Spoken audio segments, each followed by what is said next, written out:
बर्तमान पढ़ा आम पढ़ी भारतर प्राकृतिक अवस्था पढ़ी है प्राकृतिक वैशिष्ट्य सब 6टा जाक वैशिष्ट्य तापर पढ़ी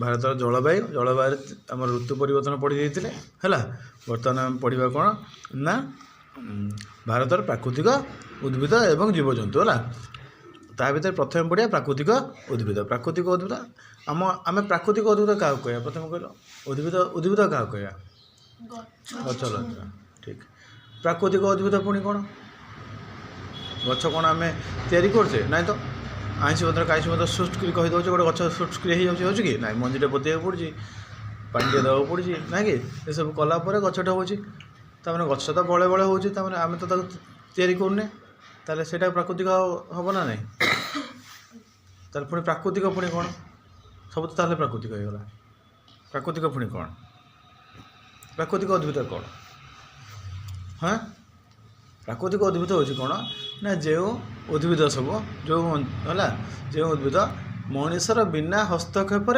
बढ़े मनकर आम जा पा दबानी कि आम डाल काटवानी कि आम मंजी पोतवानी से बड़े बड़े जदि हम कौन से अंचल हो से गछ से उद्भिद को आम कह प्राकृतिक उद्भिद जमी जंगल मान आम जो पा दौचे मंजी पोतुचे हाँ तार अनाबना घास उपाड़ी दौचे से किसी करचे ना कि करने से बड़े बड़े गछ उठे फल हो सेटा है प्राकृतिक आम बगीचा जो गछपतर लगौचे से प्राकृतिक नुह कहीं प्राकृतिक नुह आम मंजी पोतुचे बड़ हेल्ले पा दौचे सार दौचे तार देखा रेखा करचे है हाँ तेणु एड़ा सब एगुड़ा गछटा प्राकृतिक भाव बढ़ुचे कि बगीचार जो गछटा से कृत्रिम कौन प्राकृतिक उद्भिद नुह कि प्राकृतिक उद्भिद कौटा ना जंगल जोटा हो तेणु आम से प्राकृतिक उद्भिद कथा अर्थात जंगल है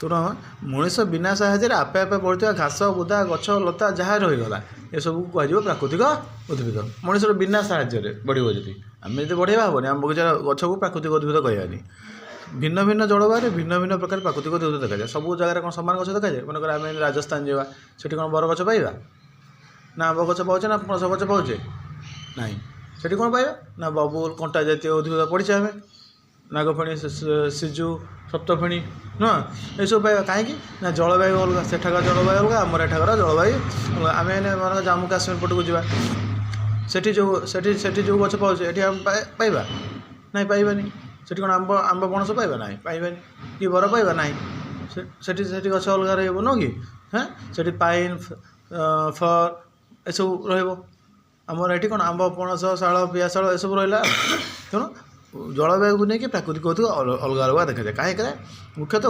वृष्टिपात और तापमात्रा हार द्वारा उद्भिदर आकार प्रकार उच्चता घनता आदि बढ़ता है आकार कौन उच्चा नीचा है ना डेंगा गेड़ा है प्रकार केते प्रकार गछ गोटे प्रकार गछ अच्छी कि हाँ ना विभिन्न प्रकार गछ तापर उच्चता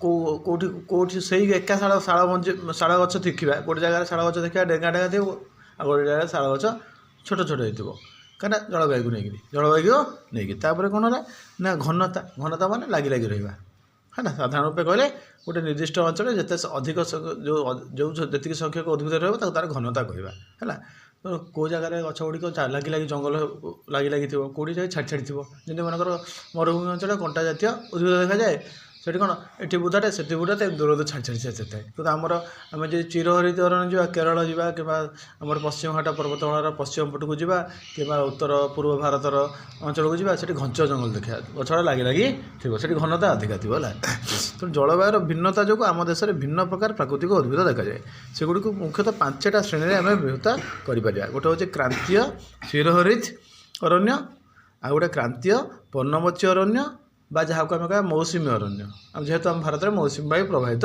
होपर कंटाबुदा जंगल तापर पार्वत्य अरण्य कौन पार्वत्य अरण्य तापर हेन्ताल वन बा जुआरिया अरण्य हेन्ताल वन बा जुआरिया अरण्य है तेणु एक 5 भाग आम विभक्त करवा प्रथम देखिए क्रांतीय चिरहरित अरण्य क्रांतीय चिरहरित क्रांतीय माने कौन ना जोड़ा क्रांतीय अंचल देखा जाए तो आम भारतर ठीक मझे पाखापाखि कर्कट क्रांति जाइए नुह कि हाँ एपटे रहा 7 डिग्री अक्षांश भारत 7 डिग्री अक्षांश तो 10 डिग्री अक्षांश आमर क्रांतीय अंचल पर्यंत अंचल को आम कह क्रांतीय अंचल तो ये जो क्रांतीय अंचल ये अंचल এই ଯେଉଁ ଅଞ୍ଚଳଟା ରହିଗଲା ଏ ଅଞ୍ଚଳରେ ଯେଉଁ ପ୍ରକାର ଜଙ୍ଗଲ ଦେଖାଯାଏ ତାକୁ କୁହାଯାଏ କ୍ରାନ୍ତୀୟ ଚିରହରିତ ଅରଣ୍ୟ। କାହିଁକି ନା ଏଠି ଆମର ସୂର୍ଯ୍ୟଙ୍କ କିରଣ ଲମ୍ବ ଭାବରେ ପଡ଼େ ବର୍ଷ ସାରା, ପଡ଼େନି? ସୂର୍ଯ୍ୟଙ୍କ କିରଣ ବର୍ଷ ସାରା କ୍ରାନ୍ତି ଅଞ୍ଚଳରେ ଲମ୍ବ ଭାବରେ ପଡ଼େ। ସୂର୍ଯ୍ୟ କ'ଣ କହନ୍ତି କର୍କଟ କ୍ରାନ୍ତିରୁ ମକର କ୍ରାନ୍ତି ମଧ୍ୟରେ ତାଙ୍କର ଗତି ଥାଏ। ଏବେ ଏବେ କ'ଣ ମକର କ୍ରାନ୍ତି ପଟେ ଅଛନ୍ତି, ଅର୍ଥାତ୍ ଅଷ୍ଟ୍ରେଲିଆ ପଟେ ଅଛନ୍ତି, ଦକ୍ଷିଣ ଗୋଲାର୍ଦ୍ଧରେ ଅଛନ୍ତି, ହଁ। ତାପରେ ମକର ସଂକ୍ରାନ୍ତି ପରେ ପୁଣି ଉତ୍ତର ଆଡ଼ିକି ଆସିବାକୁ ଆରମ୍ଭ କରିବେ। ଆମେ ସେଥିପାଇଁ ମକର ସଂକ୍ରାନ୍ତି ପାଳନ କରୁଛେ। ଧୀରେ ଧୀରେ ଶୀତ କମିବ, କ'ଣ ଶୀତ କମିବ। ତେଣୁ ଏବେ ଏବେ ଦକ୍ଷିଣ ଗୋଲାର୍ଦ୍ଧରେ ଅଛନ୍ତି ହେଲା। ତେଣୁ ଦୁଇ କ୍ରାନ୍ତି ଭିତରେ ସୂର୍ଯ୍ୟଙ୍କର ଗତି ଥାଏ, ମକର କ୍ରାନ୍ତି ଆଉ କର୍କଟ କ୍ରାନ୍ତି। ଆମର ଯାଇଛି କ'ଣ କର୍କଟ କ୍ରାନ୍ତି। ତେଣୁ ଏଠି କ'ଣ ସୂର୍ଯ୍ୟଙ୍କ ଲମ୍ବ କିରଣ ପଡ଼େ। ଲମ୍ବ କିରଣ ପଡ଼ିଲା ବେଳକୁ କ'ଣ ହୁଏ, ପ୍ରଚୁର ତାପମାତ୍ରା ଭଲ ରହେ, ଫଳରେ କ'ଣ ବୃଷ୍ଟିପାତ ଭଲ ରହେ, ନୁହଁ? ଏଠି ବୃଷ୍ଟିପାତ ଭଲ ରହେ। ତେଣୁ ପ୍ରଚୁର ବୃଷ୍ଟିପାତ ହୋଇଥିବା ଅଞ୍ଚଳରେ କ୍ରାନ୍ତୀୟ ଚିରହରିତ ଦେଖାଯାଏ, ଯେଉଁଠି ବୃଷ୍ଟିପାତ ଅଧିକା ଭଲ ବର୍ଷା ହେବ। ଆଉ ଏହି ଅରଣ୍ୟ ଗୁଡ଼ିକ ବୃକ୍ଷ ଗୁଡ଼ିକ ଅତି ଘଞ୍ଚ, ବହୁତ ଘଞ୍ଚ, ଲାଗି ରହିବେ, ଆଉ ଡେଙ୍ଗା ହେଲା। ଫଳରେ ସୂର୍ଯ୍ୟାଲୋକ ପ୍ରାୟତଃ ଭୂଇଁରେ ପଡ଼େନି। ସବୁ ଗଛ ଗୁଡ଼ା ପରସ୍ପର ସହିତ ଗୋଟେ ପୁରା ପ୍ରତିଯୋଗିତା କରିକି ଡେଙ୍ଗା ହୁଅନ୍ତି, କମ୍ପିଟିସନ୍ କରିକି। ଫଳରେ କ'ଣ ହୁଏ, ବହୁତ ଡେଙ୍ଗା ହୁଅନ୍ତି, ବହୁତ ଘଞ୍ଚ ହୋଇଯାଆନ୍ତି। ଫଳରେ ମାଟିରେ ସୂର୍ଯ୍ୟକିରଣ ପଡ଼େ ନାହିଁ ହେଲା। ଏଠାରେ ବହୁ ପ୍ରକାର ଗଛ ଜମେ। ଏଇ ଅରଣ୍ୟର ବୃକ୍ଷ ଗୁଡ଼ିକ ସାଧାରଣତଃ ବର୍ଷର ବିଭିନ୍ନ ସମୟରେ ପତ୍ର ଝଡ଼ା ଦେଇଥାନ୍ତି ହେଲା। ଏ ଅରଣ୍ୟର ଉଦ୍ଭିଦ ଗୁଡ଼ାକ ଏକ ନିର୍ଦ୍ଦିଷ୍ଟ ସମୟରେ ଏକାଥରକେ ପତ୍ର ଝଡ଼ା ଦିଅନ୍ତି ନାହିଁ। ଗୋଟେ ଗଛ ମନେକର ମାର୍ଚ୍ଚ ମାସରେ, ଗୋଟେ ଗଛ ଏପ୍ରିଲ ମାସରେ, କେଉଁ ପ୍ରକାର ଗଛ ଜୁନ୍ ମାସରେ, କେଉଁ ପ୍ରକାର ଗଛ ଜୁଲାଇ ମାସରେ, ଏମିତି ବିଭିନ୍ନ ସମୟରେ ବର୍ଷର ପତ୍ର ଝଡ଼ା ଦିଅନ୍ତି। ତେଣୁ ଜଙ୍ଗଲରେ କ'ଣ ହୁଏ ନା ବର୍ଷ ସାରା ସବୁଜ ପତ୍ର ଥାଏ ଗଛରେ। ଏକାଥରେ ଯଦି ସବୁ ଜାଗା ଗଛ ପତ୍ର ଝଡ଼ା ଦେଇଦେବେ କ'ଣ ହେବ, ଜଙ୍ଗଲଟା ଖାଲି ଦେଖାଯିବ, ନୁହଁ, ଥୁଣ୍ଟା ଦେଖାଯିବ। କିନ୍ତୁ ସେମିତି ହୁଏନି। ବିଭିନ୍ନ ପ୍ରକାର ଉଦ୍ଭିଦ ଥାନ୍ତି, ଆଉ ବିଭିନ୍ନ ପ୍ରକାର ଉଦ୍ଭିଦ ବିଭିନ୍ନ ସମୟରେ ପତ୍ର ଝଡ଼ା ଦେଇଥାନ୍ତି। ତେଣୁ ବର୍ଷ ସାରା କ'ଣ ହୁଏ ନା ଚିର ସବୁଜ ଗଛ ଜଙ୍ଗଲରେ କ'ଣ ପତ୍ରପୂର୍ଣ୍ଣ ହୋଇକି ଥାଏ। ତେଣୁ ଏହାକୁ ଚିରହରିତ ଅରଣ୍ୟ, ଚିର ମାନେ ସବୁବେଳେ, ହରିତ ମାନେ ସବୁଜ, ଚିରହରିତ ଅରଣ୍ୟ କୁହାଯାଏ ହେଲା। ଆମର ଏଠି କ'ଣ ଗଛ ଦେଖାଯାଏ ନା ମୋହଗାନି, ଏବୋନି, ରୋଜଉଡ୍ ଆଦି ଗଛ ମୁଖ୍ୟ ଉଦ୍ଭିଦ ଦେଖାଯାଏ ହେଲା। ଆଉ ଆମର କେଉଁ ଅଞ୍ଚଳ ଏଠି ଆସୁଛି ଭାରତର ନା ଦେଖ, ଆଣ୍ଡାମାନ ନିକୋବରର ଦ୍ୱୀପପୁଞ୍ଜ ଅଞ୍ଚଳ, ଆଣ୍ଡାମାନ ନିକୋବରର ଦ୍ୱୀପପୁଞ୍ଜ ଅଞ୍ଚଳ। ତାପରେ ଉତ୍ତର ପୂର୍ବ ଭାରତ, ଏଇଟା ଉତ୍ତର ପୂର୍ବ ଭାରତ, ଏଠି ଅରୁଣାଚଳ ପ୍ରଦେଶ, ଆସାମ, ନାଗାଲାଣ୍ଡ, ମଣିପୁର, ତ୍ରିପୁରା, ମିଜୋରାମ, ମେଘାଳୟ ଏସବୁ ଅଞ୍ଚଳ ହେଲା। ତାପରେ କ'ଣ ନା ପଶ୍ଚିମଘାଟ ପର୍ବତମାଳାର ଢାଲୁ, ଏଠି ପଶ୍ଚିମଘାଟ ପର୍ବତମାଳା ଏଇଟା ଆମର ଆସିଲା। ପଶ୍ଚିମଘାଟ ପର୍ବତମାଳା, ଏ ପଶ୍ଚିମଘାଟ ପର୍ବତମାଳାର ଢାଲୁ ଅଞ୍ଚଳ ହେଲା। ପାର୍ବତ୍ୟ ଅଞ୍ଚଳରେ ଆମର ସାଧାରଣତଃ ଏ ପ୍ରକାର ଗଛ ବେଶୀ ଦେଖାଯାଏ, ଏ ପ୍ରକାର ଅରଣ୍ୟ ଦେଖାଯାଏ ହେଲା। ବୁଝିଲ, କାହିଁକିନା ବର୍ଷା ଅଧିକା ହୁଏ, ସୂର୍ଯ୍ୟଙ୍କର ଲମ୍ବ କିରଣ ପଡ଼େ। ତାପରେ ଆସିବା କ୍ରାନ୍ତୀୟ ପର୍ଣ୍ଣମୋଚୀ ଅରଣ୍ୟ। କ୍ରାନ୍ତୀୟ ପର୍ଣ୍ଣମୋଚୀ, ପର୍ଣ୍ଣ ମାନେ ପତ୍ର, ମୋଚୀ ମାନେ ମୋଚନ ମାନେ ଝଡ଼ିବା, ଯେଉଁଠି ପତ୍ର ଝଡ଼ା ଯେଉଁଠି ଗଛମାନେ ଦିଅନ୍ତି ସେ ଅଞ୍ଚଳ, ସେ ଅରଣ୍ୟକୁ କହିବା ପର୍ଣ୍ଣମୋଚୀ ଅରଣ୍ୟ। ଗୋଟେ ଏକ ନିର୍ଦ୍ଦିଷ୍ଟ ସମୟରେ ଗଛର ପତ୍ର ସବୁ ଝଡ଼ା। ଏବେ ଆମର ପ୍ରାୟତଃ ଆମେ ଦେଖିବା ଗଛଟା ଥୁଣ୍ଟା ଅଛି, ଲକ୍ଷ୍ୟ କରୁଛ ନା ନାହିଁ? ଯେମିତି ବସନ୍ତ ଋତୁ ହେବ ଗଛ ସବୁ ପତ୍ର କଅଁଳିବାକୁ ଆରମ୍ଭ କରିବ, ନୁହଁ? ତେଣୁ ଆମର ବର୍ତ୍ତମାନ ଆମର ଦେଖୁନ ସବୁ ଟଗର ଗଛଟା ଆମର ସେଠୁ ସବୁ କ'ଣ ହେଇଛି, କିଛି ପତ୍ର ଅଛି। ପ୍ରାୟତଃ ଆମ ବାରିରେ ସେ ନୁହଁ, ଗଛଟା ଥୁଣ୍ଟା ନୁହଁ, ହଁ। ଏ ସମୟରେ ପତ୍ର ଝଡ଼ା ଦିଅନ୍ତି, କାହିଁକିନା ଜଳୀୟ ବାଷ୍ପର ବର୍ଷା ନଥାଏ ହେଲା। ତେଣୁ ଅଧିକ ଜଳୀୟ ବାଷ୍ପ କାଳେ ବାୟୁମଣ୍ଡଳକୁ ଯିବ ପରେ, ତେଣୁ ପତ୍ର ଝାଡ଼ି ଦେଇଥାନ୍ତି ସମସ୍ତେ ହେଲା। ସେଥିପାଇଁକା ଜଳ କ୍ଷୟରୁ ବଞ୍ଚାଇବା ପାଇଁ ହେଲା, ଜଳ ନଷ୍ଟରୁ ବଞ୍ଚାଇବା ପାଇଁ ଏମିତି ହୁଏ ହେଲା।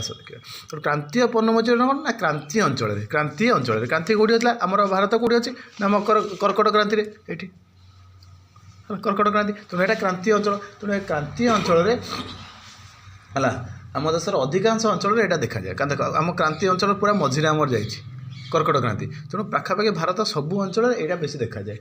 ବେଶୀ ଦେଖାଯାଉଥିବା ଜଙ୍ଗଲ କିଏ ନା କ୍ରାନ୍ତୀୟ ପର୍ଣ୍ଣମୋଚୀ। ଏଗୁଡ଼ିକୁ ମୌସୁମୀ ଅରଣ୍ୟ ବି କୁହାଯାଏ, କାହିଁକିନା ମୌସୁମୀ ବାୟୁ, ଦକ୍ଷିଣ ପଶ୍ଚିମ ମୌସୁମୀ, ଉତ୍ତର ପୂର୍ବ ମୌସୁମୀ, ଉଭୟ ମୌସୁମୀ ବାୟୁ ଦ୍ୱାରା ଭାରତ ଆମର ପ୍ରଭାବିତ ହୁଏ। ନୁହେଁ, ଦୁଇ ପ୍ରକାର ମୌସୁମୀ ବାୟୁ ଦ୍ୱାରା ବୃଷ୍ଟିପାତ ପାଏ, ଦକ୍ଷିଣ ପଶ୍ଚିମ ମୌସୁମୀ ବାୟୁ ଦ୍ୱାରା ବୃଷ୍ଟିପାତ ପାଏ, ଉତ୍ତର ପୂର୍ବ ମୌସୁମୀ ବାୟୁ ଦ୍ୱାରା କେବଳ ଆମେ ପଢ଼ିଥିଲେ ତାମିଲନାଡ଼ୁ ଉପକୂଳ ବୃଷ୍ଟିପାତ ପାଏ ହେଲା।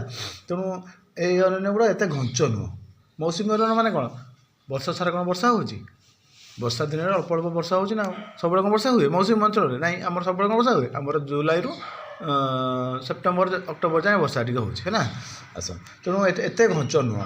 ଆଉ ଏଗୁଡ଼ିକ ବର୍ଷର ଏକ ନିର୍ଦ୍ଦିଷ୍ଟ ସମୟରେ ପତ୍ରଝଡ଼ା ଦିଅନ୍ତି। ଏଗୁଡ଼ା କ'ଣ ହୁଏ ନା ବର୍ଷର ଏକ ନିର୍ଦ୍ଦିଷ୍ଟ ସମୟରେ ପତ୍ରଝଡ଼ା ଦିଅନ୍ତି, ଗୋଟିଏ ସମୟରେ ଏକାଥରକେ, ହେମନ୍ତ ଋତୁ ଆରମ୍ଭରେ ହେଲା। ହେମନ୍ତ ଋତୁ ଆରମ୍ଭରେ କ'ଣ ଏକାଥରେ ପତ୍ରଝଡ଼ା ଦେଇ ଦିଅନ୍ତି ହେଲା।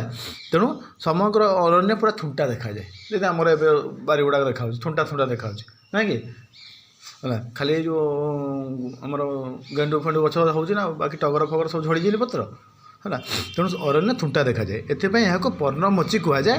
ଆଉ ଶାଳ, ପିଆଶାଳ, ଶାଗୁଆନ, ଅଶ୍ୱତ୍ଥ ହେଲା, ନିମ୍ବ, ଶିଶୁ ଏସବୁ ହେଲେ ଏ ଅରଣ୍ୟର ମୁଖ୍ୟ ଗଛ ହେଲା। କେତେକ ସ୍ଥାନରେ ଚନ୍ଦନ ଗଛ ବି ଦେଖାଯାଏ।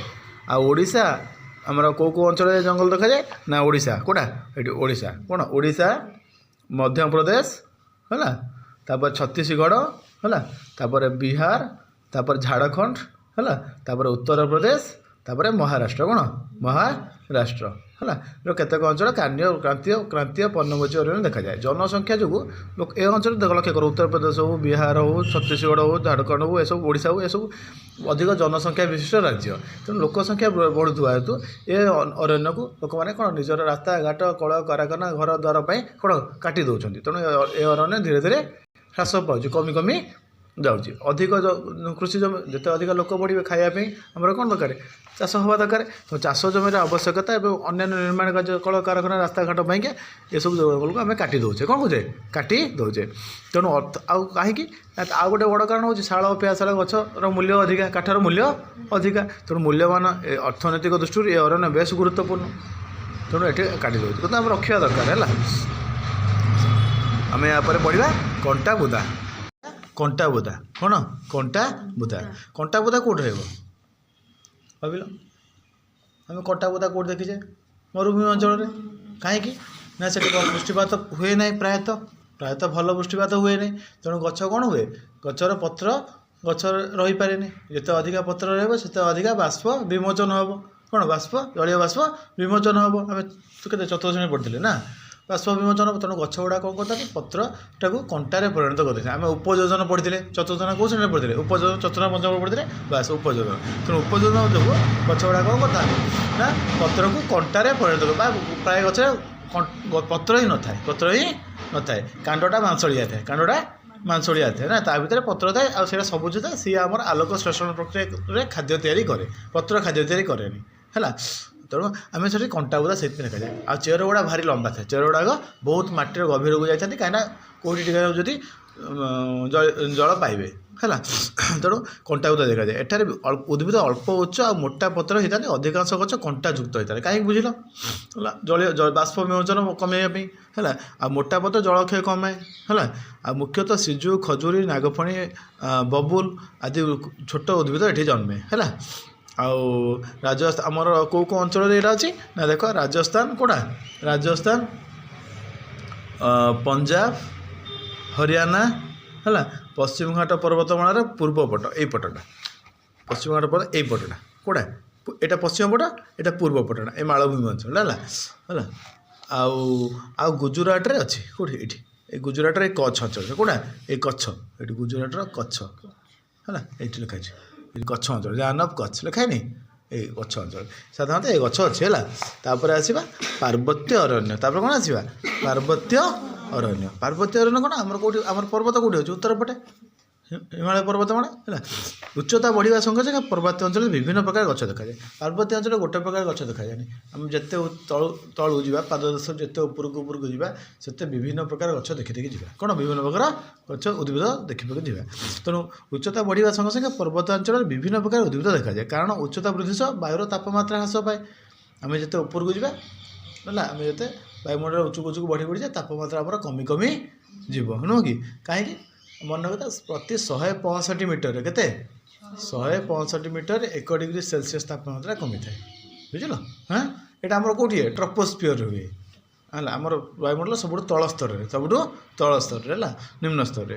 ତେଣୁ ପ୍ରାୟ ଏଠି ଯେତେ ଉଚ୍ଚକୁ ଯିବା ସେତେ ତାପମାତ୍ରା କମିଯାଏ। ତେଣୁ ଉଚ୍ଚତମ ଶୃଙ୍ଗରେ କ'ଣ ଖାଲି ବରଫ ପଡ଼େ, କ'ଣ ପଡ଼େ, ଉଚ୍ଚ ଶୃଙ୍ଗରେ ପାହାଡ଼ର ଉଚ୍ଚତମ ଅଂଶରେ କ'ଣ ବରଫ ପଡ଼େ ହେଲା। ସେଠୁ କିନ୍ତୁ ପାଦଦେଶରେ ଭଲ ଗଛ ଦେଖାଯାଏ ହେଲା। ତାହେଲେ ଆସି ଦେଖିବା, ପ୍ରାୟ 1500 ମିଟରରୁ 2500 ମିଟର ଉଚ୍ଚତାରେ ଗଛ ଗୁଡ଼ିକ ଶଙ୍କୁ ଆକାରରେ ହେଇଥାଏ। ଶଙ୍କୁ ମାନେ ଏମିତି ଗେଡ଼ା ହେଇକି 3 ଗୁଣିଆ ହେଇକି ହେଲା। ଆଉ ଏହି ଅରଣ୍ୟକୁ ସରଳ ବର୍ଗୀୟ ଅରଣ୍ୟ କୁହାଯାଏ। କ'ଣ ସରଳ ବର୍ଗୀୟ ଅରଣ୍ୟ, ଡେଙ୍ଗା ହେଇଥିବ, ଡାଳ ବେଶୀ ଲମ୍ବା ନଥିବ ହେଲା, ଏମିତି ହେଇଥିବ। ଆମ ଖ୍ରୀଷ୍ଟମାସ ଗଛ ଭଳିଆ ହେଲା ହେଲା ଏଥିକ ଚିର୍ ପାଇନ୍ ଦେବଦାରୁ ଆଦି ଏହି ଅରଣ୍ୟର ମୁଖ୍ୟ ଉଦ୍ଭିଦ। ଆଉ ହିମାଳୟ ପର୍ବତମାଳାର ଅଧିକ ଉଚ୍ଚତା ଏବଂ ବିସ୍ତୃତ ଦୃଷ୍ଟିରୁ ଅନେକ ପ୍ରକାର ଅରଣ୍ୟ ଦେଖାଯାଏ। ହିମାଳୟ ପର୍ବତ କ'ଣ ପୃଥିବୀର ସବୁଠାରୁ କ'ଣ ବଡ଼ ଉଚ୍ଚତମ ହିମାଳୟ ପର୍ବତ ଉଚ୍ଚତମ ପର୍ବତମାଳା ଆଉ ବହୁତ ବଡ଼ କାରଣ ଆମର ଗୋଟେ ବିସ୍ତୀର୍ଣ୍ଣ ଅଞ୍ଚଳରେ ହିମାଳୟ ପର୍ବତ ଅଛି। ଏଠି ହିମାଳୟ ପର୍ବତମାଳା ବା ଉତ୍ତରସ୍ଥ ହିମାଳୟ ଏଇଠୁ ଆରମ୍ଭ ହେଇଛି ପୁରା ଏମିତି ଯାଇଛି ପୂର୍ବାଞ୍ଚଳ ପର୍ଯ୍ୟନ୍ତ ହେଲା ଏପର୍ଯ୍ୟନ୍ତ ହେଲା। ତେଣୁ ବିସ୍ତୀର୍ଣ୍ଣ ଅଞ୍ଚଳରେ ରହୁଥିବାରୁ ଏଠି କ'ଣ ହେଉଛି ନା ବିଭିନ୍ନ ଅଞ୍ଚଳରେ ବିଭିନ୍ନ ଉଦ୍ଭିଦ ଦେଖାଯାଏ ବିଭିନ୍ନ ପ୍ରାକୃତିକ ଉଦ୍ଭିଦ ଦେଖାଯାଏ। କେଉଁଠି ସରଳ ବୃକ୍ଷ ଦେଖାଯାଏ କେଉଁଠି ବର୍ଷା ବନ ଦେଖାଯାଏ କେଉଁଠି ମୌସୁମୀ ଅରଣ୍ୟ ଦେଖାଯାଏ। ତେଣୁ ଉଚ୍ଚତା ଭିତରେ ଉଚ୍ଚତା ଅନୁସାରେ ବିଭିନ୍ନ ଅରଣ୍ୟ ଦେଖାଯାଏ ହେଲା। ତାପରେ ଆସିବା କ'ଣ ପିଲେ ନା ଆମେ ଆସିବା ଜୁଆରିଆ ଅରଣ୍ୟ। କ'ଣ ଆସିବା ଜୁଆରିଆ ଅରଣ୍ୟ। ଜୁଆରିଆ ଅରଣ୍ୟ ପଢ଼ିବା।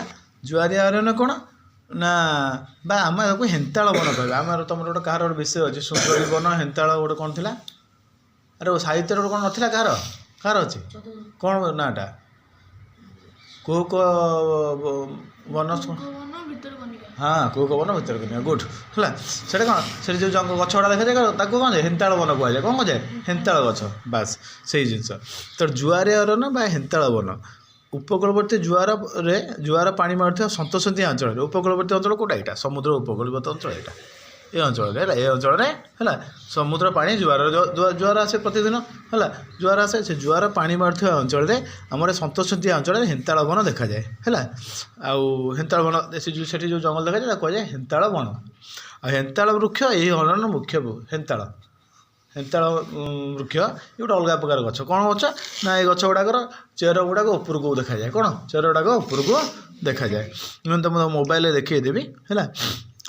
ତେଣୁ ଆମର ପଶ୍ଚିମବଙ୍ଗର ଗଙ୍ଗା ନଦୀ ମୁହାଣ ଏଇଟା ପଶ୍ଚିମବଙ୍ଗର ଗଙ୍ଗା ନଦୀ ମୁହାଣ ଏ ଅଞ୍ଚଳରେ ହେଲା ଆମର ସୁନ୍ଦରବନରେ ଏ ପ୍ରକାର ଗଛ ଦେଖାଯାଏ। ଏଠି ଯେଉଁ ପ୍ରକାର ଗଛ ଦେଖାଯାଏ ତାକୁ କୁହାଯାଏ ସୁନ୍ଦରୀ ଗଛ। କ'ଣ କୁହାଯାଏ ସୁନ୍ଦରୀ ଗଛ। ତେଣୁ ସୁନ୍ଦରୀ ଗଛରୁ ଏ ଅଞ୍ଚଳକୁ କୁହାଯାଏ ସୁନ୍ଦରବନ। କ'ଣ କୁହାଯାଏ ସୁନ୍ଦରବନ ହେଲା ପୃଥିବୀର ସବୁଠାରୁ ବଡ଼ ତ୍ରିକୋଣଭୂମି ବୃହତ୍ତମ ତ୍ରିକୋଣଭୂମି ନଦୀ ତ୍ରିକୋଣଭୂମି ହେଲା। ଆଉ ସୁନ୍ଦରବନରେ ସୁନ୍ଦରୀ ବୃକ୍ଷ ବିଶେଷ ଭାବେ ଦେଖାଯାଏ। ଓଡ଼ିଶାର ଭିତରକନିକା ଓଡ଼ିଶାର ଏଇ ଅଞ୍ଚଳ ଏଇ ଅଞ୍ଚଳଟା ଯେଉଁ ଛୋଟ ଛୋଟ ଦ୍ୱୀପ ଭଳିଆ ଦେଖାଯାଉଛି ଏ ଅଞ୍ଚଳଟା ଏଇଟା ଭିତରକନିକା। କ'ଣ ଓଡ଼ିଶାର ଭିତରକନିକା କେନ୍ଦ୍ରାପଡ଼ା ଏ ଯେଉଁ ଜିଲ୍ଲା ଦେଖିଲେ ଆମେ ଦେଖିପାରିବା ହେଲା ଭଦ୍ରକ ବାଲେଶ୍ୱର କଟକ ଢେଙ୍କାନାଳ ଏଠି ଏଇ ଅଞ୍ଚଳରେ ହେଲା ଏଇ ଅଞ୍ଚଳରେ ହେଲା ଏଇ ଅଞ୍ଚଳରେ ହେନ୍ତାଳ ବନ ଅଛି। କେଉଁଠି ଅଛି ଏଇ ଅଞ୍ଚଳରେ ଏଇ ଯେଉଁ ରାଜନଗର ଏଇ ଅଞ୍ଚଳ ହେଲା ହେନ୍ତାଳ ବନ ଅଛି। ଆମର କେନ୍ଦ୍ରାପଡ଼ା ଜିଲ୍ଲା ଏଇଟା ମୁଁ ତୁମକୁ ଦେଖେଇଲି କ'ଣ କେନ୍ଦ୍ରାପଡ଼ା ଜିଲ୍ଲା ଦେଖାଇଲି ହେଲା।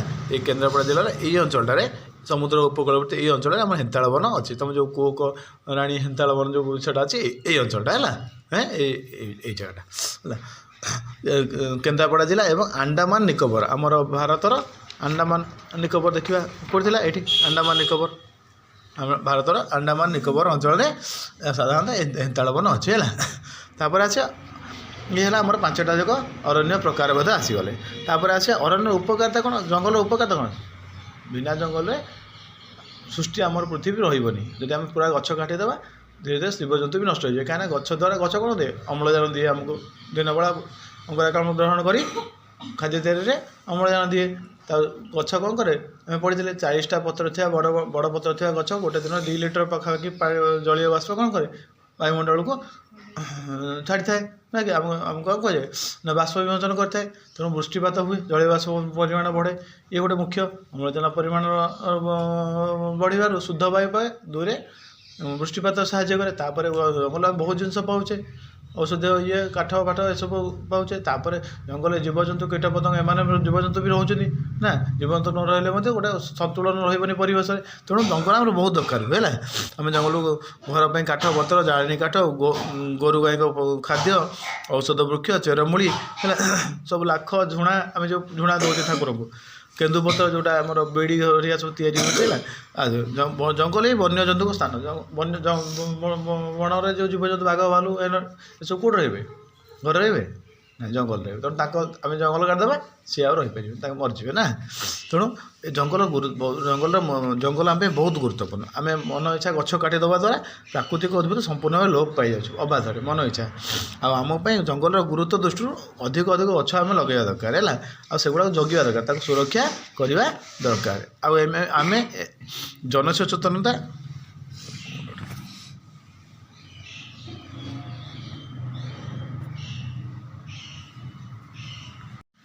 ତାପରେ ହେଲା ଆମର କ'ଣ ଆମେ ଲୋକମାନଙ୍କୁ ବୁଝିବା ଦରକାର ଯେ ଜଙ୍ଗଲ କାଟିଲେ କ'ଣ ଅସୁବିଧା ହେବ। ଖାଲି ଆମେ ଆମ ସୁବିଧା ପାଇଁ ଜଙ୍ଗଲ କାଟିଦେବା କିନ୍ତୁ ବନ୍ୟଜନ୍ତୁ କମିଯିବେ। ବନ୍ୟଜନ୍ତୁ କମିଗଲେ ପରୋକ୍ଷରେ ଆମର ବି କ୍ଷତି ହେବ ହେଲା। ସମସ୍ତଙ୍କୁ ନେଇକି ଚଳିବା ଦରକାର, ପରିବେଶରେ ସମସ୍ତଙ୍କୁ ନେଇକି ଚଳିବା ଦରକାର। ତେଣୁ ଆମ ପୃଥିବୀକୁ ଆମେ ସବୁଜ ସୁନ୍ଦର କରି ଗଢ଼ିବା ଦରକାର ହେଲା। ତେଣୁ ଗଛ ଆମେ କାଟିବାନି, ଯଦି ଗୋଟେ ଗଛ କାଟିବା ତାହେଲେ 10ଟା ଗଛ ଲଗାଇବା। ଆମେ ଆମ ବାଡ଼ି ବଗିଚା ରାସ୍ତାଘାଟ ଯେଉଁଠି ସୁବିଧା ପାଇବା ଗଛ ଲଗାଇବା ଏବଂ ଗଛକୁ ସୁରକ୍ଷା ଦେବା, କାଟିବାନି ହେଲା। ଆସ ତାପରେ ଆସିବା ବନ୍ୟପ୍ରାଣୀ। ବନ୍ୟପ୍ରାଣୀ କ'ଣ? ବନ୍ୟପ୍ରାଣୀ ପୁଣି କାହାକୁ କୁହନ୍ତି? ହଁ, ଯେଉଁମାନେ ଆମର ବିନା ହସ୍ତକ୍ଷେପରେ ଆମର ବିନା ଦେଖାରେଖାରେ କ'ଣ ବଢ଼ିପାରିବେ ହେଲା। ଆମେ ଘରେ ଗାଈ କୁକୁର ହେନଟନ ରଖୁଛେ, ତାଙ୍କୁ ଆମେ ଖାଇବା ପିଇବା ଦେଉଛେ, ତାଙ୍କ କଥା ବୁଝୁଛେ, ସେମାନେ ବନ୍ୟପ୍ରାଣୀ ନୁହେଁ, ସେମାନେ ଗୃହପାଳିତ। କ'ଣ? ଗୃହପାଳିତ ବା ପୋଷା ହେଲା। ନାଇଁ, ବନ୍ୟପ୍ରାଣୀ କ'ଣ ନା ଆମର ବିନା ହସ୍ତକ୍ଷେପରେ ଆମର ବିନା ବାଧାରେ ସେମାନେ ତାଙ୍କର ବଢ଼ିପାରିବେ, ବଂଶବୃଦ୍ଧି କରିପାରିବେ, ଚଳପ୍ରଚଳ ହୋଇପାରିବେ ନା, ତାକୁ କୁହାଯାଏ ବନ୍ୟପ୍ରାଣୀ ହେଲା। ହଜାର ହଜାର ପ୍ରଜାତିର ପ୍ରାଣୀ ଏବଂ ବହୁ ପ୍ରକାର ପ୍ରଜାତିର ସରୀସୃପ ମାନେ ଯେଉଁମାନେ ଛାତିରେ ଭରା ଦେଇ ଯାଆନ୍ତି। ସାପ ଗୋଡ଼ ନାହିଁ, ଛାତିରେ ଭରା ଦେଇଯାଏ। କୁମ୍ଭୀର ଗୋଡ଼ ଥିଲେ ବି ତାକୁ ସରୀସୃପ କହିବା, ଝିଟିପିଟି ଗୋଡ଼ ଥିଲେ ବି ସରୀସୃପ କହିବା, କାହିଁକିନା ସେମାନେ ଗୋଡ଼ ଥିଲେ ବି ଛାତିରେ ଭରା ଦେଇ ଯାଆନ୍ତି ହେଲା, ତାକୁ ସରୀସୃପ କହନ୍ତି ହେଲା। ଆଉ ଉଭୟଚର କ'ଣ ନା ଯିଏ ଜଳ ଭାଗରେ ରହିପାରିବ, ସ୍ଥଳ ଭାଗରେ ବି ରହିପାରିବ, ଯେମିତିକି କଇଁଛ, କୁମ୍ଭୀର, ବେଙ୍ଗ, ଏମାନେ ସବୁ ଉଭୟଚର। ତାପରେ ପକ୍ଷୀ, କୀଟ ପତଙ୍ଗ ଏସବୁ ଜଙ୍ଗଲରେ ରହିଥାନ୍ତି। କେତେକ ପ୍ରାଣୀ ଦେଶର ସବୁଆଡ଼େ ଦେଖାଯାନ୍ତି। ଗୁଡ଼େ ପ୍ରାଣୀ ଅଛନ୍ତି ଦେଶର ସବୁଆଡ଼େ ଦେଖାଯାନ୍ତି ନୁହଁ, ଆମ ଦେଶର ସବୁଆଡ଼େ ଦେଖାଯାନ୍ତି ହେଲା। ଆଉ କିଛି ପ୍ରାଣୀ ଅଛନ୍ତି ଏକ ନିର୍ଦ୍ଦିଷ୍ଟ ଅଞ୍ଚଳରେ ଦେଖାଯାନ୍ତି। ଉଦାହରଣ ସ୍ୱରୂପ ତୁମେ ବାଘ କ'ଣ ପାଇବ କେବେ ହେଲେ ମରୁଭୂମିରେ? ନାହିଁ, ବାଘ ମରୁଭୂମିରେ ପାଇବ। ବାଘ ଆମର କ'ଣ ସାଧାରଣ ଆମ ଏଇ ମୌସୁମୀ ଅରଣ୍ୟରେ ଦେଖାଯିବ ବା ଆମର ହେନ୍ତାଳ ବନରେ ବାଘ ଦେଖାଯିବ ନୁହଁ, ଆମେ ପାଇବାନି। ହାତୀ ସାଧାରଣତଃ ଆମେ କ'ଣ ଯାଇ ପାଇବା ଜାମ୍ମୁକାଶ୍ମୀରରେ ପାଇବା? ନାହିଁ, ହାତୀ ଆମର ଏଇ ଅରଣ୍ୟରେ ଦେଖାଯିବ ହେଲା। ଆମର ମୌସୁମୀ ଅରଣ୍ୟରେ ବେଶୀ ହାତୀ ଦେଖାଯାଏ। ସେମିତି ଗଣ୍ଡା ସାଧାରଣତଃ ଆମର ଆସାମ ଅଞ୍ଚଳରେ ଦେଖାଯାଏ, ସବୁ ଜାଗାରେ ଦେଖାଯାଏନି, ଆସାମ ଅଞ୍ଚଳରେ ଗଣ୍ଡା ଦେଖାଯାଏ ହେଲା। କୁମ୍ଭୀର ଯାଇକି କ'ଣ ଜାମ୍ମୁକାଶ୍ମୀରରେ ଦେଖାଯାଉଛି? ନାହିଁ, କୁମ୍ଭୀର ଆମର ନଦୀ ଉପତ୍ୟକା ଅଞ୍ଚଳରେ ହେଲା, ସେଠି ଦେଖାଯାଉଛି ହେଲା। ଆଚ୍ଛା, ତେଣୁ ସବୁ ଜଙ୍ଗଲ ଅଞ୍ଚଳରେ ସବୁ ପ୍ରାଣୀ ଦେଖାଯାଆନ୍ତି ନାହିଁ, ଏକ ନିର୍ଦ୍ଦିଷ୍ଟ ଅଞ୍ଚଳରେ ପ୍ରାଣୀ ଦେଖାଯାଏ। ବାଘ ଆମର କ'ଣ ଜାତୀୟ ପଶୁ, କାହିଁକି? ବାଘ ଅଧିକ ସଂଖ୍ୟକ ଦେଖାଯାଉଥିଲା ନା। ଏହା ଦେଶର ବିଭିନ୍ନ ଅଞ୍ଚଳରେ ଦେଖାଯାଏ, ସେଇଥିପାଇଁ ଜାତୀୟ ପଶୁ। ବାଘ ପ୍ରାୟ ସବୁ ଜାଗାରେ ଦେଖାଯାଏ ହେଲା। ଆଉ ଗୁଜୁରାଟର ଗିର୍ ଅଞ୍ଚଳ, ଗୁଜୁରାଟର ଗିର୍ ଅଞ୍ଚଳ ଏଇ ଜାଗାରେ ହେଲା, ଭାରତର ଏ ଜାଗାରେ ସିଂହ ଦେଖାଯାଆନ୍ତି। କ'ଣ? ସିଂହ, ଏସୀୟ ସିଂହ ମାନେ କ'ଣ? ଆଫ୍ରିକାରେ ବି ସିଂହ ଦେଖାଯାଏ। ଆଫ୍ରିକାରେ ଆମେ ପଢ଼ିଥିଲେ ପ୍ରାକୃତିକ ପଶୁଶାଳା କେଉଁଟା? ତାଞ୍ଜାନିଆ ଅଞ୍ଚଳ ନୁହଁ, ସେଠି ବୋଧେ ସିଂହ ଦେଖାଯାନ୍ତି। ଆଉ ଭାରତର ଏ ଅଞ୍ଚଳରେ ବି ସିଂହ ଦେଖାଯାନ୍ତି, କିନ୍ତୁ ଏ ସିଂହକୁ କୁହାଯାଏ ଏସୀୟ ସିଂହ, ଏସିଆର ସିଂହ। ଆମ ଭାରତ ଏସିଆର ଅଛି, ଆଉ ସେଗୁଡ଼ାକୁ କୁହାଯାଏ ଆଫ୍ରିକା ସିଂହ। ଟିକେ ଦେଖିବାକୁ ଟିକେ ଅଲଗା, ଟିକେ ହାଲକା ଅଲଗା ହେଲା। ମାନେ ମୁଁ କହୁନି ଯେ ସେ ସିଂହ ଗୋଟେ ହାତୀ ଭଳିଆ ଦେଖାଯାଉଛି, ନାହିଁ, ଟିକେ ଅଲଗା, ମାନେ ତାଙ୍କର ସ୍ୱାସ୍ଥ୍ୟ ଟିକେ ଅଲଗା, ଗଠନ ଟିକେ ଅଲଗା ହେଲା। ଆଉ ହାତୀ ଆଉ ଏକ ସିଂହ ବିଶିଷ୍ଟ ଗଣ୍ଡା, ଦୁଇ ପ୍ରକାର ଗଣ୍ଡା ଅଛନ୍ତି। ଗୋଟେ ଗଣ୍ଡା ଅଛନ୍ତି ତାଙ୍କର ଗୋଟେ ସିଂହ ଥାଏ, ଆଉ ଗୋଟେ ଗଣ୍ଡା ଅଛି ଦୁଇଟା ସିଂହ ଥାଏ। ଆମର ଭାରତରେ ଆମର ଏ ଆସାମ ଅଞ୍ଚଳରେ କ'ଣ, ଏଇ ଆସାମ ଅଞ୍ଚଳରେ କ'ଣ ଦେଖାଯାଏ? ଏକ ସିଂହ ବାଲା ଗଣ୍ଡା ଦେଖାଯାଆନ୍ତି ମାନସ ଅଞ୍ଚଳରେ ବା କାଜିରଙ୍ଗା ଅଞ୍ଚଳରେ। ଆଉ ଦୁଇଟିକା ସିଂହ ଥିବା ଗଣ୍ଡା ଦେଖାଯାଆନ୍ତି କେଉଁଠି ନା ଇଣ୍ଡୋନେସିଆ ଅଞ୍ଚଳରେ। କେଉଁଠି? ଇଣ୍ଡୋନେସିଆ ହେଲା। ଆଉ ଓଡ଼ିଶା, କେରଳ, କର୍ଣ୍ଣାଟକରେ ମଧ୍ୟ ହାତୀ ଦେଖାଯାଏ। ଓଡ଼ିଶା, କେରଳ ଆଉ କର୍ଣ୍ଣାଟକ। ଆମ ଚନ୍ଦକା ଭୁବନେଶ୍ୱରର ଚନ୍ଦକା ହେଉଛି ହାତୀ ଅଭୟାରଣ୍ୟ ହେଲା। ତାପରେ ହିମାଳୟ ପର୍ବତାଞ୍ଚଳରେ ବଣ ଛେଳି, ତାକୁ କୁହାଯାଏ ଆଙ୍ଗୋରା। କ'ଣ କୁହାଯାଏ? ଆଙ୍ଗୋରା ଛେଳି, ଭାଲୁ, ବରଫ ଚିତାବାଘ ଏସବୁ ଦେଖାଯାଆନ୍ତି ହେଲା, ସ୍ନୋ ଲେପର୍ଡ ଯେଉଁଟା। ସେମିତି ପଶ୍ଚିମବଙ୍ଗର ସୁନ୍ଦରବନ ଏଇ ଅଞ୍ଚଳରେ, ଏଇ ଅଞ୍ଚଳରେ କ'ଣ ଦେଖାଯାନ୍ତି? ମହାବଳ ବାଘ ଦେଖାଯାଆନ୍ତି, ଯାହାକୁ ବେଙ୍ଗଲ ଟାଇଗର କହନ୍ତି। କ'ଣ କହନ୍ତି? ବେଙ୍ଗଲ ଟାଇଗର। ଏହା ବ୍ୟତୀତ ମାଙ୍କଡ଼, ଗଧିଆ, କୋକିଶିଆଳି, ନୀଳଗାଈ, ନାନା ପ୍ରକାର ଉଦ୍ଭିଦ ପ୍ରାଣୀ ଦେଖାଯାଆନ୍ତି। ଆମ ଦେଶରେ ନାନା ପ୍ରକାର ପକ୍ଷୀ ବି ଦେଖାଯାଆନ୍ତି, ବହୁ ପ୍ରକାର ପକ୍ଷୀ ଦେଖାନ୍ତି। ଆଉ ମୟୂର ହେଉଛି ଆମର ଜାତୀୟ ପକ୍ଷୀ। କ'ଣ? ମୟୂର ଦେଖିବାକୁ ସୁନ୍ଦର ସବୁ ନା। ତାପରେ ତା ବାଦେ ସାରସ, ଚିଲ, ବୁଲବୁଲ ଆଦି ପକ୍ଷୀ ଭାରତରେ ଦେଖାଯାନ୍ତି। ଆମ ଦେଶର ସାଧାରଣ ଭାବେ ଦେଖାଯାଉଥିବା ପକ୍ଷୀ ମଧ୍ୟରେ ପାରା, ଶୁଆ, ମଇନା, ହଂସ, କୁଆ, କୋଇଲି, ବତକ ଏସବୁ ମୁଖ୍ୟ ନୁହଁ। ତାପରେ ଆମ ରାଜ୍ୟ କଥାକୁ ଆସିବା। ହେଇଗଲା ଭାରତ କଥା, ଦେଶ କଥା। ରାଜ୍ୟ, ଆମ ରାଜ୍ୟ କିଏ? ଓଡ଼ିଶା। ଓଡ଼ିଶାର ରାଜଧାନୀ ଭୁବନେଶ୍ୱର କୋଉଠୁ ହେଲା। ଆମ ରାଜ୍ୟର ଚିଲିକା ହ୍ରଦକୁ ଶୀତଦିନେ ବିଦେଶ ଏଇ ସମୟରେ ବହୁତ ବିଦେଶରୁ ପକ୍ଷୀ ଆସନ୍ତି ନୁହଁ ଏଇ ସମୟରେ ହେଲା। ଆଉ ସେ ପକ୍ଷୀମାନଙ୍କୁ ସେମାନଙ୍କ ପ୍ରାକୃତିକ ଆବାସସ୍ଥଳୀ ରୂପେ ସୁରକ୍ଷିତ ରଖିବା ପାଇଁ କେତେ ଗୁଡ଼ିଏ ପକ୍ଷୀ ବିହାର ହେଇଛି।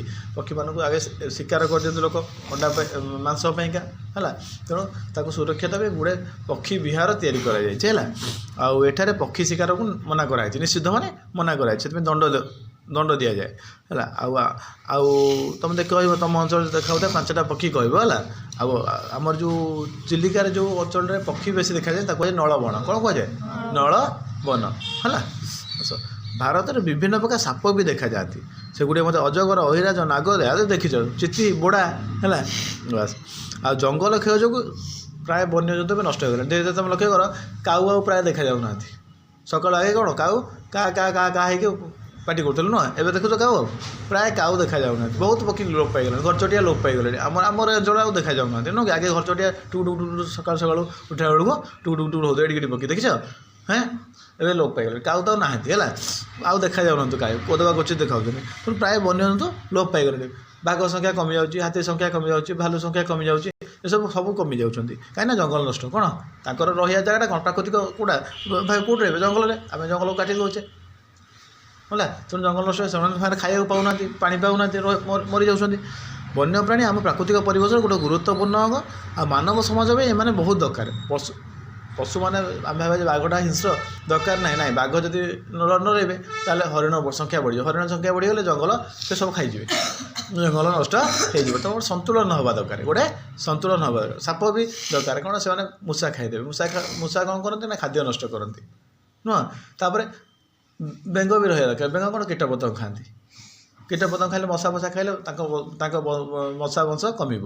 ଗୋଟେ ସନ୍ତୁଳନ ରହେ, ସବୁ ଜିନିଷ ଗୋଟେ ସନ୍ତୁଳନ ରହେ। ପ୍ରକୃତି ଗୋଟେ ସନ୍ତୁଳନ କରିବା ପାଇଁ, ଗୋଟେ ବାଲାନ୍ସ କରିବା ପାଇଁକା ସମସ୍ତଙ୍କୁ ତିଆରି କରିଛି। ତେଣୁ ଆମେ ସମସ୍ତେ ରହିବା ଦରକାର ହେଲା। ତେଣୁ ମାନବ ଏମାନେ ଦରକାର ସମସ୍ତେ। ସେଥିପାଇଁକା ଆମର ସରକାର କ'ଣ କରୁଛନ୍ତି, ବନ୍ୟପ୍ରାଣୀ ସୁରକ୍ଷା ପାଇଁ ଦେଶରେ ଅନେକ ଗୁଡ଼ିଏ ଜାତୀୟ ଉଦ୍ୟାନ, ଅଭୟାରଣ୍ୟ, ଜୈବ ମଣ୍ଡଳ ଏସବୁ କରାହେଇଛି। ପକ୍ଷୀ ଅଭୟାରଣ୍ୟ ଯେମିତି ମୁଁ କହିଲି ନଳବଣ ପକ୍ଷୀ ଅଭୟାରଣ୍ୟ, ବ୍ୟାଘ୍ର ପ୍ରକଳ୍ପ ଶିମିଳିପାଳରେ ଆମର ଗୋଟେ ଶିମିଳିପାଳରେ ଅଛି, ମୟୂରଭଞ୍ଜ ଜିଲ୍ଲାର ଶିମିଳିପାଳରେ। ତାପରେ ହସ୍ତୀ ପ୍ରକଳ୍ପ, ହାତୀ ପ୍ରକଳ୍ପ କେଉଁଠି ଅଛି? ଆମ ଚନ୍ଦକା ଡମପଡ଼ା, ଭୁବନେଶ୍ୱରର ଚନ୍ଦକା ଡମପଡ଼ା ଅଞ୍ଚଳରେ ହେଲା। ଆଉ ସରକାର ଏସବୁ ଚେଷ୍ଟା କରୁଛନ୍ତି। ଆମେ ବି କିଛି ସଚେତନ ଭାବେ ଚେଷ୍ଟା କରିବା ଦରକାର ହେଲା। ଆମେମାନେ ମଧ୍ୟ ବନ୍ୟପ୍ରାଣୀ ସୁରକ୍ଷାରେ ସହଯୋଗ କରିବା ଦରକାର। ହାଡ଼, ଶିଙ୍ଗ, ଚମଡ଼ା, ଲୋମ ବା ପରରେ ତିଆରି ଜିନିଷ କିଣିବା କଥା ନୁହଁ। ଏମାନେ କିଣିଲାରୁ ସିନା ସବୁ ପକ୍ଷୀ ଶିକାର ହେଉଛି ହେଲା। ତେଣୁ କିଣିବା କଥା ନୁହଁ। ଆଉ ସେଥିପାଇଁ କ'ଣ ପ୍ରତିବର୍ଷ ଅକ୍ଟୋବର ମାସ ପ୍ରଥମ ସପ୍ତାହରେ ଆମେ ବନ୍ୟପ୍ରାଣୀ ସପ୍ତାହ ପାଳନ କରୁଛେ ହେଲା। ବନ୍ୟପ୍ରାଣୀ ସପ୍ତାହ ଅକ୍ଟୋବର ମାସର ପ୍ରଥମ ସପ୍ତାହରେ ହେଲା। ଆଉ ବନ୍ୟପ୍ରାଣୀ ଆବାସସ୍ଥଳୀକୁ ସୁରକ୍ଷା ଦେବା ନିମନ୍ତେ ଜନସଚେତନତା ସୃଷ୍ଟି କରିବା ପାଇଁ ସରକାର ଏଇଟା କରୁଛନ୍ତି। ଲୋକମାନଙ୍କୁ ବୁଝିବା ପାଇଁ, ଶିଖିବା ପାଇଁ ଏଇଟା ତିଆରି କରାହେଇଛି। ଏ ସପ୍ତାହଟାକୁ ପାଳନ କରାହେଉଛି ହେଲା।